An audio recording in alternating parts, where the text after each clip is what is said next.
আর্থিকভাবে যতটা ক্ষতিগ্রস্ত হচ্ছে, একজন মারা যাচ্ছে অকাল মৃত্যুতে, তারপরে তার পরিবারটাকে ধ্বংস করছে।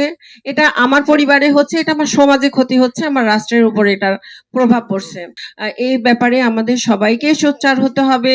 নিকোটিনের মতো ক্ষতিকর একটা জিনিস আমরা জানি যে এটা একদম মরণঘাতী একটা একটা দ্রব্য নিয়ে আমরা জীবন নিয়ে খেলা করি।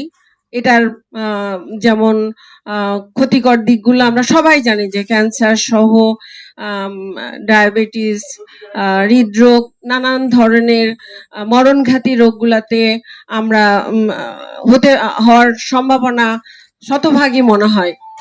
তো সেইখানে আমরা যদি এই অ্যাওয়ারনেসটাকে আমরা আরেকটু সচেতন করে তুলতে পারি সমাজে, আমি একজন মা হিসাবে মনে করি যুগে যুগে একের পর এক হয়তো এই ধরনের লোভনীয় কিছু থাকবেই, সমাজে আসবেই, তারা ব্যবসায়িক বিচার বিশ্লেষণের জন্য এগুলো থাকবেই। কিন্তু আমরা যদি সচেতন হই, আমি একজন নাগরিক হিসাবে সচেতন হই, আমি যদি একজন পরিবারের অভিভাবক হিসাবে সচেতন হই, আমি আমার পরিবারকে যদি রক্ষা করতে পারি, সেটাই হবে আমাদের জন্য সুখবর। কারণ একটা পরিবারে যখন এর ক্ষতিকর দিকটার ইফেক্টিভ হয়ে যায়, তখন আমরা জানি একটা পরিবারের কতটা দুর্বিষহ সময় চলে আসে তাদের জন্য। যদি ক্যান্সার আক্রান্ত হয়, তাহলে যেমন সে নিজে একজন নিজে যেমন অসুস্থ হবে, ধুকে ধুকে মারা যাবে, এবং তার পিছনে পয়সা খরচ করার জন্য পুরা ফ্যামিলির যত ইনকাম, বাড়ি ঘর, আমাদের তো আমরা নিম্ন মধ্যবিত্ত, সবাই বাংলাদেশের উচ্চ মধ্যবিত্ত কিছু আছে, কিন্তু প্রপারলি আমরা নিম্ন মধ্যবিত্ত বাংলাদেশ। তো সেখানে তার আর্থিকভাবে যতটা ক্ষতিগ্রস্ত হচ্ছে, একজন মারা যাচ্ছে অকাল মৃত্যুতে, তারপরে তার পরিবারটাকে ধ্বংস করছে।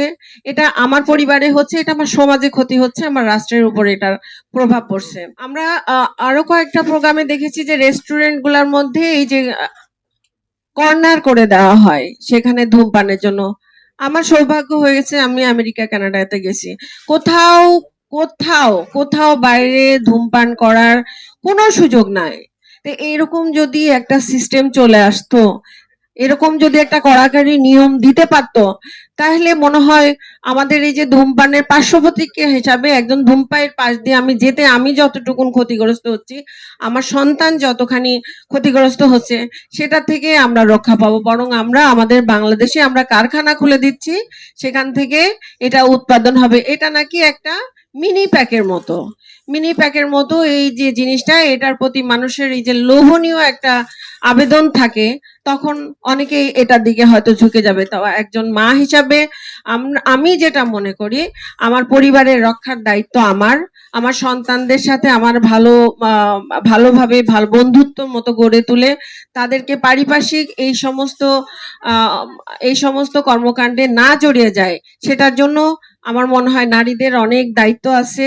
নারীরা এই বিষয়গুলো যদি একটু সচেতন হয়, বাচ্চার সাথে বিভিন্ন বিষয় নিয়ে ছবি দেখলো, তাকে স্কুলে যাওয়া আসায় কে যাচ্ছে, কে সাথে আসছে, সঙ্গদোষটা কেমন হচ্ছে, আপনার ছেলে আমার ছেলে একজন ভালো হলে আমার ছেলে 10টা ছেলেকে ভালো সঙ্গ দিতে পারবে। তা আমি আর বক্তব্য দীর্ঘায়িত করব না, এটুকুনি বললাম যে নারীমৈত্রী অনেক ধন্যবাদ। এই যে সংবাদ সম্মেলন প্রচার, এটার বিরুদ্ধে তাদের যেসব দাবি আছে, সকল দাবির প্রতি আমি আমার সমর্থন জানাচ্ছি।